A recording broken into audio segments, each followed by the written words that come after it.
तपन रहने वाला तो झारखंड के बोकारो शहर का था, पर किसी काम से कोलकाता गया हुआ था। वह बस से बोकारो आ रहा था। उसकी बगल की सीट पर एक हसीन लड़की बैठी थी। उसे भी बोकारो ही आना था। उसकी उम्र 25 के आसपास रही होगी। इस हसीना के गोरे रंग, गोल आकर्षण चेहरे पर जिसकी भी नजर पड़ती तारीफ के बिना नहीं रह सकता था। दोनों अपनी अपनी सीट पर बैठे मैगजीन पढ़ रहे थे। जब उनकी बस कोलकाता शहर से बाहर निकलकर हाईवे पर आई तो यात्रियों को अल्पाहार दिया गया। दोनों ने अपनी अपनी मैगजीन रखकर एक दूसरे की ओर मुस्कुराते हुए देखा। हाय, मैं तपन ने पहल करते हुए कहा। और मैं चित्रा, उस लड़की ने कहा। खाते हुए दोनों कुछ बातें करने लगे, फिर अपनी अपनी मैगजीन पढ़ने लगे। थोड़ी देर बाद दुर्गापुर आया तो बस 10 मिनट के लिए रुकी। तपन ने उतरकर चाय पी और एक कप चाय चित्रा के लिए लेकर बस में चढ़ गया। चित्रा ने थैंक्स कहते हुए चाय लेकर पीना शुरू की। कुछ देर बाद जब बस आसनसोल के पास पहुंचने वाली थी तभी अचानक बस रुक गई। कुछ यात्री सो रहे थे तो कुछ जग रहे थे, पर बस के अचानक रुकते ही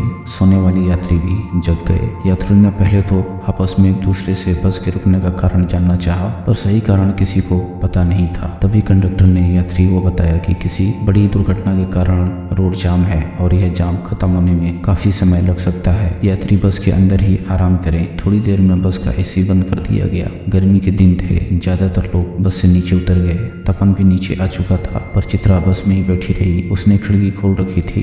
तपन ने उसकी ओर देखा तो उसे महसूस हुआ कि वह चिंतित है। तपन ने उसे नीचे आने को कहा क्योंकि बस में गर्मी बहुत थी, पर बाहर अच्छा लग रहा था। चित्रा बस से नीचे उतरकर आ गई। काफी बेचैन लग रही थी। उसे देखकर कोई भी कह सकता था कि वह चिंतित और सहमी थी। तपन ने उसकी चिंता का कारण जानना चाहा तो वह बोली, मुझे बोकारो बस स्टैंड पर लेने एक दूर के रिश्तेदार आने वाले हैं। अब पता नहीं बस कब तक पहुंचेगी। रात भर तो वे बस स्टैंड में वेट नहीं कर सकते, पर आज रात मेरा बोकारो पहुंचना भी बहुत जरूरी है। इस आपदा के बारे में तो किसी ने नहीं सोचा था, पर तुम चिंता न करो। अपने रिश्तेदार को फोन कर मना कर दो कि वे तुम्हारा वेट न करे। जाम के सुबह के बाद ही खत्म होने की उम्मीद लगती है। वो भी शोर नहीं है। सुबह होने के बाद ही कोई विकल्प सोचा जा सकता है। चित्रा ने फोन कर अपने रिश्तेदार को बस स्टैंड आने से मना तो कर दिया, पर उसकी आंखें भर आई थी, जिसे तपन ने आसानी से देख लिया था। उसकी परेशानी वैसी ही बनी थी। तपन ने पूछा, क्या बात है, तुम कुछ ज्यादा ही परेशान लग रही हो। सभी यात्री फंसे हैं, सबको बोकारो ही जाना है।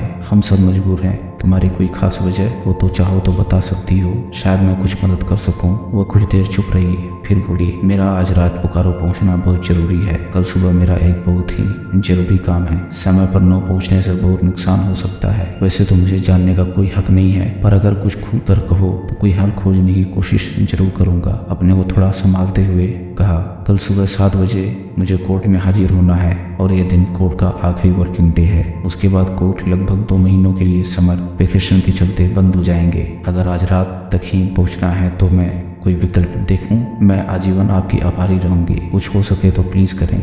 तपन ने बस के कंडक्टर से पूछा कि आखिर जाम क्यों लगा है, तो उसने बताया कि आगे पुलिया पर एक ट्रक खराब हो गया है। वहाँ बस इतनी जगह बची है कि एक 2 व्हीलर ही निकल सकता है। दोनों तरफ से बड़ी गाड़ियों का जाम लगा है। तपन ने जब उससे आगे कहा कि उसका जल्दी आगे जाना बहुत जरूरी है, कोई उपाय सुझाव, तो कंडक्टर ने कहा कि अगर आपके पास ज़्यादा सामान नहीं है तो पैदल पुलिया पार कर रिक्शे से टैक्सी स्टैंड जाकर बोकारो की टैक्सी पकड़ लो, पर बस का भाड़ा वह नहीं लौटा सकता। नहीं, भाड़े की कोई चिंता नहीं है, बोलकर वह चित्रा के पास गया और बोला, चलो आगे जाने का उपाय हो गया है। तुम्हारे पास कोई हैवी सामान तो नहीं है? नहीं, बस एक बैग ही है। फिर दोनों ने अपना सामान उठाया और पैदल चलकर पुलिया पार कर रिक्शा लेकर टैक्सी स्टैंड की ओर चल पड़े। रास्ता उबड़ खाबड़ था। रिक्शे के बार बार हिचकोले खाने से चित्रा की बाहों का स्पर्श पाकर उसे मीरा की याद आ गई। उसे 5 साल पहले की बात याद आ गई, जब वो अपनी पत्नी मीरा के साथ रिक्शे पर होता था और रिक्शे के हिचकोले खाने से उसका शरीर मीरा के स्पर्श का आनंद लिया करता था। पर अब मीरा उसकी जिंदगी से जा चुकी थी। खैर, दोनों टैक्सी स्टैंड पहुंचे। उन्होंने बोकारो के लिए एक टैक्सी ली, पर बोकारो पहुंचते पहुंचते रात के 2 बज गए थे। तपन ने चित्रा से पूछा कि बोकारो में उसे किस सेक्टर में जाना है, तो उसने कहा, मुझे जाना तो सेक्टर 1 में है, जो कोर्ट के समीप ही है, पर मुझे उनका फ्लैट नंबर याद नहीं है। दरअसल मेरे पिताजी एक जरूरी टेंडर से सिलसिले में नेपाल गए हैं। मैं माता पिता की इकलौती संतान हूँ, इसलिए अकेले आना पड़ा। काम ही कुछ ऐसा है। इतनी देर रात में बिना फ्लैट नंबर से तो उन्हें ढूंढना संभव नहीं है। बस कुछ घंटों की तो बात है। मेरे घर चलो, अपने रिश्तेदार को इतनी रात में क्यों तंग करोगी? नहीं, ये ठीक नहीं होगा, मैं टैक्सी स्टैंड में ही रुक जाऊंगी, सुबह उन्हें फ़ोन कर बुला लूंगी। नहीं, स्टैंड पर रुकना सेफ नहीं है, कहकर तपन ने अपने घर फ़ोन किया और बोला, माँ तुम अभी तक सोई नहीं थी? एक ही रिंग पर फ़ोन उठा लिया। माँ मैं 10 मिनट के अंदर घर पहुँच रहा हूँ, कहकर चित्रा से बोला, मेरी बूढ़ी माँ अभी तक मेरे लिए जाग रही है, तुम्हें कोई प्रॉब्लम नहीं होगी, तुम मेरे घर चलो। चित्रा ने सिर हिलाकर अपनी सहमति दी। थोड़ी देर में दोनों घर पहुंचे तो चित्रा को देखकर उसकी माँ बोली, क्यों, मीरा को मना लाया क्या? दरअसल उसकी माँ की आंखों की रोशनी बहुत कमजोर थी और फिर रात की वजह से और परेशानी होती थी, इसलिए ठीक से नहीं देख पा रही थी। तपन बोला, माँ आप समझती क्यों नहीं, अब वह यहाँ क्यों आएगी, आप जाकर सो जाओ। पर माँ ने जब उससे चित्रा के बारे में पूछा तो तपन ने संक्षेप में उसके बारे में बताकर माँ को सोने के लिए भेज दिया। फिर उसने चित्रा को गेस्ट रूम में आराम करने को कहा। चित्रा ने तपन से पूछा, पुराना माँ ने तो एक बात पूछूं? फिर तपन के हाँ कहने पर वह बोली, मीरा आपकी पत्नी है नहीं? थी, हमारा तलाक हो चुका है। सॉरी, क्या इत्तेफाक है, कल कोर्ट में मेरे तलाक का फाइनल फैसला होना है। फैसला क्या, बस तलाक पर मुहर लगनी है। मेरा और चेतन का आपसी सहमति से तलाक हो रहा है। और कुछ देर तक दोनों खामोश एक दूसरे को हैरानी से देखते रहे। फिर तपन ने कहा, तुम तो पढ़ी लिखी हो, काफी खूबसूरत भी हो, तुम्हारे पति को तुम पर गर्व होना चाहिए। नहीं, ऐसा कुछ भी नहीं था, मेरा ससुराल यही है, पर अब हमारा तलाक हो रहा है इसलिए मैं वहाँ नहीं जा सकती हूँ। मेरे पति कोलकाता में बहुराष्ट्रीय कंपनी में नौकरी करते हैं, मेरा मायके तो पटना में है। मैं भी सॉफ्टवेयर इंजीनियर हूँ। मैंने अपने कॉलेज के 3 सीनियर लड़कों के साथ मिलकर एक स्टार्टअप कंपनी खोली। शुरू में तो यह कंपनी मेरे पति के गैराज में थी, लगभग 1 साल तक ठीक ठाक रहा। हम एक अमेरिकन कंपनी के लिए प्रोडक्ट बना रहे थे। अक्सर देर रात तक गैराज में ही हम चारों काम किया करते थे। बीच बीच में मैं चाय कॉफी भी बना लाती। कभी हम चारों होते तो कभी मैं किसी एक के साथ अकेली भी होती। अपना मूड ठीक करने के लिए कभी हंसी मजाक भी कर लेते थे। यह सब मेरे पति चेतन को ठीक नहीं लगा, अक्सर झगड़ा होने लगा। इसी बीच में हमें अमेरिका की कंपनी से कुछ फंड मिला तो हमने घर की बगल में ही एक छोटा फ्लैट किराए पर ले लिया और कंपनी को वहाँ शिफ्ट कर लिया। पर अक्सर रात में देर हो जाती थी, हालांकि यह नितांत आवश्यक था क्योंकि प्रोडक्ट को समय पर देना होता था। इससे हम लोगों को लाखों रुपए का लाभ होता। चित्रा ने फिर बोलना शुरू किया, पर चेतन हमारी मजबूरी समझने को तैयार नहीं था। एक दिन तो हद हो गई जब उसने कहा कि काम के साथ साथ हमारा रंगलिया भी मनाते हो तुम लोग, या तो मैं कंपनी छोड़ दूं या हम दोनों को तलाक लेना होगा। मैंने उसे समझाने की भरपूर कोशिश की पर वह नहीं माना, उल्टे उसने मेरे चरित्र पर उंगली उठाई। फिर हम दोनों आपसी सहमति से तलाक के लिए तैयार हो गए। अब तक सुबह के 5 बज गए थे। तपन चाय लेकर चित्रा के पास गया और बोला, अभी चाय के साथ बिस्कुट या स्नैक्स लोगी? नाश्ते में थोड़ा वक्त लगेगा। चित्रा ने कहा कि फिलहाल सिर्फ चाय ही लेगी। फिर दोनों वहीं बैठकर चाय पीने लगे। चित्रा ने अपने रिश्तेदार को फोन किया तो पता चला कि उनकी ए शिफ्ट ड्यूटी है, प्लांट चले गए हैं, दोपहर 3 बजे तक लौटेंगे। चित्रा ने उन्हें फोन पर बता दिया कि वह थोड़ी देर में कोर्ट जाएगी और वहाँ फिर काम करके सीधे कोलकाता लौट जाएगी। चित्रा ने फिर तपन से कहा, अगर उचित समझे तो बताइए कि आप और मीरा का तलाक क्यों हुआ? मैं यहाँ के प्लांट में इंजीनियर हूँ, परचेज डिपार्टमेंट में हूँ। मशीनों के पार्ट्स खरीदने के लिए बीच बीच में कोलकाता जाना पड़ता है। मैं मध्यवर्गीय परिवार से हूँ। मीरा के पिता का अपना अच्छा खासा बिजनेस है, पर मीरा भी इसी प्लांट में अकाउंट ऑफिस में काम करती थी। हम दोनों में जान पहचान हुई, आगे चलकर प्यार हुआ और हमने शादी कर ली। शुरू में 6 महीने काफ़ी अच्छे बीते। उसके बाद उसने जिद पकड़ ली अलग घर लेने की। उसने कहा कि माँ को किसी अच्छे वृद्धाश्रम में छोड़ देंगे। मैं इसके लिए तैयार नहीं हुआ। रोज खिचखिच होने लगी। अंत में उसने कहा कि मुझे माँ या मीरा में से किसी एक को चुनना होगा। मैंने जब कहा कि मैं माँ को अकेली नहीं छोड़ सकता तो उसने कहा कि फिर मुझे छोड़ दो। मैंने इस रिश्ते को बचाने की बहुत कोशिश की पर वह नहीं मानी और उसने तलाक के विकल्प को ही बेहतर समझा। आजकल हमारे देश में तलाक लेने वालों की संख्या काफ़ी बढ़ गई है। यह दुख की बात है। लड़कियां भी पढ़ लिख कर कमाने लगी हैं। मर्दों की तरह तो उनको भी घर में उतनी इज्जत देनी होगी जितना मर्द अपने लिए चाहते हैं। उन्हें भी अपना करियर बनाने का हक है। क्या मैं गलत बोल रही हूँ? नहीं, पर लड़के क्या अपने माता पिता के भले के लिए कुछ भी करना चाहें तो यह गलत है। आखिर चित्रा और चेतन के तलाक पर कोर्ट ने मुहर लगा दी। तपन ने कहा कि यह एक ऐसा फैसला है जिस पर खुशी भी जाहिर नहीं की जा सकती। चित्रा और चेतन अब सदा के लिए अलग हो चुके थे। इसके बाद तपन चित्रा को अपने घर लेकर आया। उसने उस दिन छुट्टी ले ली थी। माँ ने दोनों को भोजन परोसा। माँ ने पूछा, बेटी तुमने भविष्य के बारे में क्या सोचा है? अभी तुम्हारे आगे लंबी जिंदगी है। मैंने अभी कुछ नहीं सोचा है।